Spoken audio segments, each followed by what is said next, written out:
There are many lords in Total War Warhammer, some better than others. Naturally, this leads to some lords falling to the bottom of the pile when it comes to being chosen for multiplayer.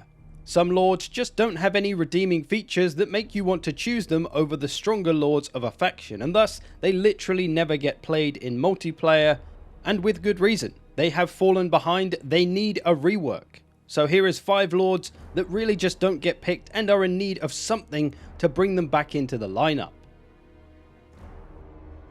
So 5 points to you if you can guess the lord before the blur disappears. Our first lord has been around a fair while, but has always kind of been overshadowed and doesn't really bring anything useful and unique to the table as most other lords do. It's probably an easy one this, it's Nikai the Wanderer, of course. His big old frame is quite recognizable, but Nikai is one of those lords that's just never really come into his own. He's never really been a useful lord at any point since his release, which is a shame, because I think he is a very cool looking big old crocodile man. That's a cool character, but his abilities and stuff let him down. His other downside, being a foot lord, is a little bit of a problem, but he is quite fast even being a foot lord. He's actually got great stats, big damage dealer, lots of weapon strength, armor piercing. But as I say, he's overshadowed. There's a lot of better lord choices for the Lizardmen. Mazda Mundi is a big choice. He's got that magic, he's got slack if he wants it. You got all the different slan, especially the one of life, which is pretty common. You can bring that healing. Krokgar on Grimlock brings you anti-large. Oxyotl brings you a sneaky assassin character. Gorok brings you a tank that can be anti-infantry. So what the hell is Nikai for? As for his abilities, Miasma of Despair, meh, it's not that great. -8 leadership is pretty useful, coupled up with his fear perhaps, but this only lasts 16 seconds. And minus vigor, you'd think would be really useful, but units get tired pretty quick anyway, so and the speed is probably negligible. And it's actually kind of surprising, I've just noticed, that Nikai doesn't have terror, he only has fear.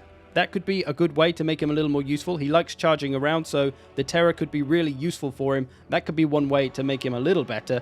He also has Primal Roar, which is a pretty nice ability. 40 melee attack, physical resistance, does put the units into rampage, but it's only 17 seconds. This, I feel, could be a much better ability, though, if you make it perhaps map-wide. You might need to bring the melee attack to maybe 30 or 24, so it's not OP, but it'll be like a Greenskins War, and you could kind of turn Nikai into the Choice Lord if you want to bring a full-on Lizardmen Rush army, perhaps. Because the 30-meter range of this ability really doesn't allow you to get many units in it, only maybe 2 or 3 that are really nearby, and it doesn't really feel useful. Maybe if you extend the range to maybe 70 meters or something, it would be a bit more useful, if not map-wide. He also has the Golden Tributes item, which is actually really good, perfect vigor for all units nearby him. Again, only a 30-meter range, but that's a pretty powerful ability to give units that are nearby perfect vigor and bring up essentially their damage output. However, that's far from a reason to bring Nikai to the battlefield just for that. So overall, Nikai seems like he's designed for anti-infantry, but he's not even that good at that job because he doesn't have a bonus versus infantry, which is something it feels like he's missing. He's not great at fighting lords and other characters because he's not anti-large, and most enemy lords are large these days. So being anti-infantry is fine for him, I think. He just needs to be better at that job. Give him a bonus versus infantry, give him a bit more melee defense because he gets surrounded easily, and all these units that get units attacking them from behind have less melee defense, so they get pummeled from all directions. So with those two things, he could maybe be a little more effective at his main role, and then you just need to buff up those abilities. Like I say, improve Primal Roar somewhat, make it a little more powerful, and maybe people will have a reason to bring Nikai to the battle. On to our next lord. He's one that's kind of become a bit of a running joke in the Total War multiplayer world because he is just really quite bad. But it's not his fault, damn it, he just hasn't had an update for a long time. A few little tweaks could make this old boy much more powerful and a good pick to bring. It's none other than your boy Hellman Gorst for the Vampire Counts. Hellman is a lord I'm pretty sure I've never ever seen used other than as a joke in multiplayer. And for the most part, it's for the one main reason that he's just far too slow and squishy. He's just too much of a liability in this fast-paced mobile lord world of Total War Warhammer. So what could we do? Well, looking at Hellman, we can see that he is a wizard through and through. He's not like the vampire lords that are tough and good in melee. He needs to avoid melee pretty much all of the time. He's got some regeneration that helps him, but still, 15 armor gets him dunked on pretty quick. especially with the fact that he's incredibly slow because his only mount choice is one of the few mount choices in the game that actually makes your lord slower when you put them on it.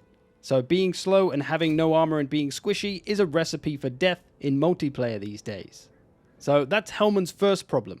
I get that the Brothers Corpse Guard is a whole lore thing and it's cool to have that in the game and it's good for campaign, I'm sure. But why not give the fella just a few more mounts? Give him a horse, for God's sake. Hell, give him a freaking Hellsteed. Because you know what? Even the cheapest lord of the vampire counts, the Master Necromancer, look at all the mounts he's got. This boy's got 5 different mount choices. All the 3 different corpse carts, a horse and a Hellsteed. And yet poor old Hellman can't even get a frickin' horse. So there's fix number 1 to make Hellman potentially viable. Now to Mr. Ghost's abilities. Master of the Dead, regeneration, nice. Curse of Undeath, healing, nice. Magical Animus leadership buff, nice. The Liber Noctis item, magical recharge rate, although it hurts him a little bit, but he's got regeneration so it's fine. Nice.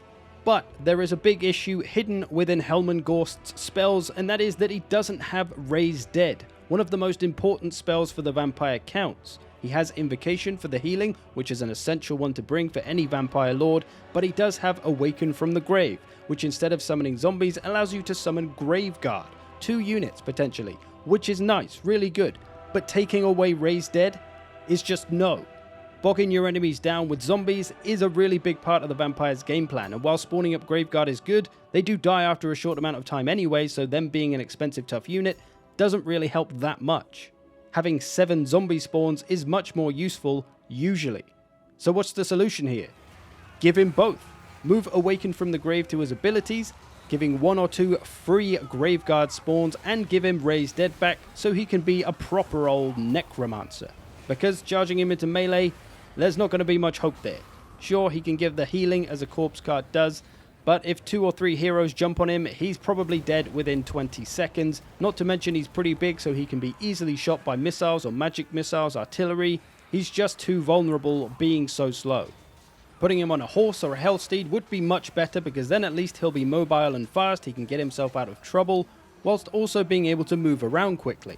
It's all good to have all the regeneration that you can give to your friendly units, but if you can't get to them very quickly or keep up with them, you're not really going to be much use, are you, Hellman? Of course, Hellman is one of the OG Warhammer 1 lords that's been around since the beginning, and the vampire counts haven't had a proper DLC like all the other Warhammer 1 factions have in Warhammer 2, so he's just fallen behind because his faction has fallen behind. Maybe he'll get some love in the future. At least just give him some mounts and a little rework of abilities, and I think you got a pretty nasty lord on your hands. On to our next lord. It's another one that never really found their place, always bested by the existing lords, and never did anything particularly better than any of those lords already did, so there was never really reason to bring her. Is Réponse de Leonis. I think I went too French there, sorry about that, Frenchies. But it's a shame. I think she's a cool character. She's got a really cool voice in Total War, I think. It's a shame we don't see more of her. But what could be done to help her out? Well, as a character, she is another one of those anti-infantry types. She's got decent stats, she's fairly tough, lots of melee defense, nice weapon strength, armor piercing, bonus versus infantry, so she's good at diving into crowds and putting the hurt on them. But with Luen, the Fae, and Alberic as other options, she doesn't really do anything better than them. Both Luen and the Fae can be great at fighting in crowds, and Alberic's got the anti-large covered, so what is she really for? For her mount, she's got her unique horse Sulman, which is fine. She's obviously supposed to have the Joan of Arc vibes, so you don't really want to take her horse away or give her anything else. That's fine. But her abilities are really quite lackluster. Halo of Maidenly Wrath, it's an explosion. Usually these are best for just getting her out of trouble more than anything else. The blinded trait that comes with it reduces melee attack and melee defense and accuracy. That's only so useful. It only lasts 10 seconds, so it's not that powerful. Maybe if you increase that to 20 or 30 seconds, it would be much more useful, and she and her units would be able to make much more use of those debuffs. But I think it's the Fleur de Lis banner that actually has something missing here. It gives plus 10 melee attack and plus 10 melee defense. That's nice, 40 meter range. She's inspiring, right? That's her thing. It's a banner. It's supposed to inspire morale. So why doesn't it give any leadership? Add plus 10 leadership onto this thing, maybe more, and she'd be way more useful for supporting and inspiring the frontline troops. That would give you a reason to bring her, because she has no leadership buffing abilities, which seems kinda silly. because both Luen and even Alberic have leadership buffing abilities, Stand Your Ground and Rally. She has those in campaign as well, but she doesn't have those here. So give her one of those in that extra ability spot so she can inspire troops with a leadership buff. She also has the Sword of the Lioness item as well, which is a nice damage boost for her, so that's fine. I think all you really need to do here is add 10 leadership to the Fleur-de-Lis banner, because that's a constant as well. She basically becomes a walking Grail Reliquary, which would be a really nice trait for a Lord to have. Constant morale boost, really good for that low Bretonnian leadership. That would give you a good reason to bring her along, because Luen, with his regeneration and his mount, he's just an unstoppable force a lot of the time. He's very powerful. You've got the Fae with a Mortis Engine damage effect and all her healing. You've got Alberic with the anti-large. And as I say, if you really want anti-infantry, you're probably going to be better off with Luen or the Fae anyway, so why bring her? You give her all those leadership buffs though, maybe give her the 10 leadership on the Fleur-de-Lis banner, maybe give her Stand Your Ground or Rally as well. Give her all the leadership buffs, and then she has a legitimate reason that someone might want to bring her to inspire all her low leadership peasants. And then maybe, just maybe, we'll see Raponce get some battle time in multiplayer. Our fourth Lord of the Day is one of the original cast of Warhammer 2, who has quite simply fallen behind with all of the 19 Skaven DLCs that have come along. It's Queek, Headtaker. Once your character killer rat of choice. He quite simply doesn't have any skills that match up to what other lords can do nowadays, and thus he doesn't really have a place anymore. So Queek overall is not really a bad lord. He's still got some pretty good stats. He's a foot lord though, which does let him down a bit in this day and age. He's still got some pretty beefy stats, still a good damage dealer, got the bonus versus infantry, and is still listed as a duelist. However, when Deathmaster Snitch arrived on the scene, Queek became pretty much useless for that role. Before, you might have bought Queek to try and kill enemy characters, but now if you want to do that, Snitch is far superior at the job. So Queek's role there is gone, and thus he doesn't really have anything else he does particularly well. For his abilities, he's got Verminous Valor, which is purely for his own escaping needs. As a foot lord, it's risky, so that does help him out. Stand Your Ground to inspire leadership and some melee defense, that's good. And Trophy Heads, of course, which used to be his key to taking down lords and heroes and characters really quickly. But that kind of pales in comparison to what Snitch can do nowadays. He does have Dwarf Gouger, which will give him some extra damage, and the Warp Shard Armor, which is actually really nice. It reduces armor and melee defense of nearby enemy units constantly, so that's a pretty strong ability. He's a good support lord in that sense, but again, it's just not enough. It's not enough of a reason to bring Queek along to the battle. The other problem is that Throt exists, and he is just the man right now, or the Rat Man. Even Skroak, Ikit, and Deathmaster Snitch have trouble getting picked when Skroak is around, because he has a fast mount, he has regeneration, he can summon Rat Ogres for God's sake, so what the hell hope does Queek have of getting picked here? Well, I actually find it quite a difficult one to try and fix Queek. I can't really think of anything that's a great idea, other than maybe trying to focus more on his anti-infantry role rather than anti-character, because Snitch now has that covered. Make him more about anti-infantry, get rid of the duelist thing, increase his splash attack so he can hit more models and do more damage to crowds.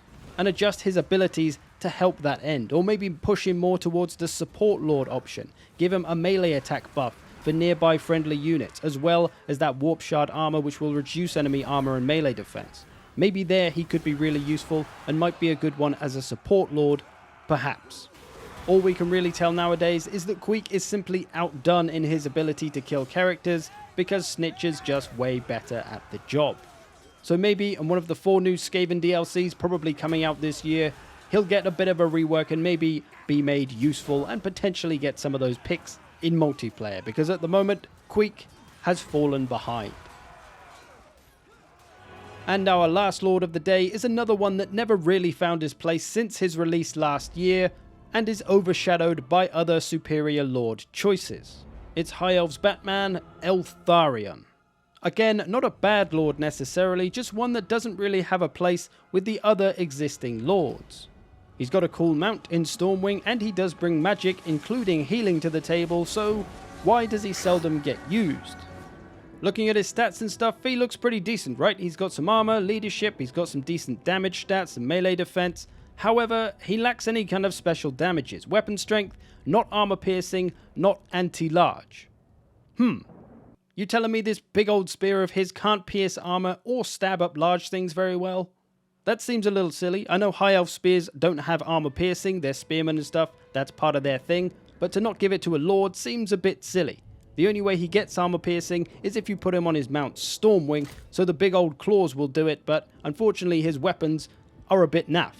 So giving him a bonus versus large would give him a USP because no other high elf lord has a bonus versus large on their best mount, because Imric, for example, on his dragon doesn't have that. As for his magic, he has the high law book, which is fine. It's got apotheosis, good bit of healing. That's useful for him because he can be a bit squishy fighting in crowds. His abilities, though, maybe fall down a little bit. Helm of Ivres is a nice ability, but it simply doesn't last long enough. It makes a unit unable to die for so long, but it's only 17 seconds, which means you need to be really precise about the timing. You need to pay attention to when a unit is about to lose all of its health and die, and thus, then that'll be useful. But that's just a bit difficult in the heat of multiplayer. Maybe make this 30 seconds or maybe even a minute, and it would be a pretty powerful ability. Otherwise, 17 seconds, you're probably going to waste half of that unless you use it on the exact second that the unit is about to die. And then the Fang Sword of Eltharion, giving him a damage boost, physical resistance, and magical damage. That's pretty nice, nothing wrong with that. But part of the problem for Eltharion as well is that he's very expensive. He's the most expensive lord at base cost. And if you put him on his mount and give him the appropriate spells, he's still going to be pretty expensive. And for a bit more money, you can probably get a lord that can do a lot more in Teclis on his Rainbow Pigeon, which is the most common lord choice for high elves nowadays, followed probably by Alariel with all her healing power, and then it's maybe Tyrion if you want someone who can kill characters. So again, Eltharion doesn't really have a great spot here, overshadowed mostly by Teclis and Alariel. One thing Eltharion does have going for him though is the little bit of magical rain he drops every now and again when he's fighting in melee. This is what makes him good as a crowd fighter, because this will hit things that are gathered around him. Which is why he really needs to fight in crowds of infantry, because if you do make him anti-large, which I think would fit him and would be a good fit for the high elves because they don't have any flying lords that can do that, it would mean that magical random rain ability needs a rework because it won't be useful when he's fighting monsters.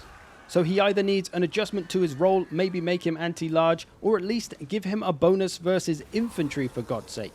Make him better at the job he's designed to do.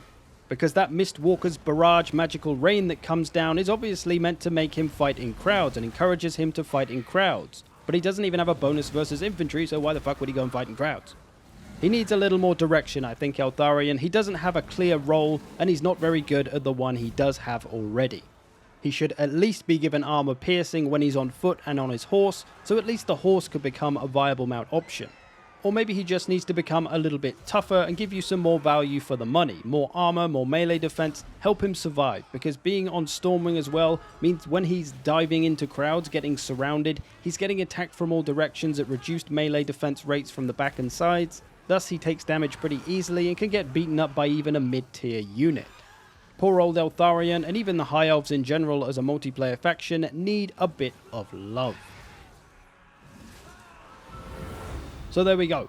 5 lords that I think are in need of a bit of a rework, and that don't really ever get picked in multiplayer because they're just not great at what they are supposed to do, or maybe they've fallen behind, maybe they're overshadowed now. There's a whole bunch of reasons a lord cannot be up to standard, and this is just 5. There's a whole bunch more. Maybe we'll do more in the future, but hey, maybe it'll all change with Warhammer 3. We shall see. Let me know other lords that you think maybe need a reworking. I hope you've enjoyed this. Thanks for watching. See you in the future.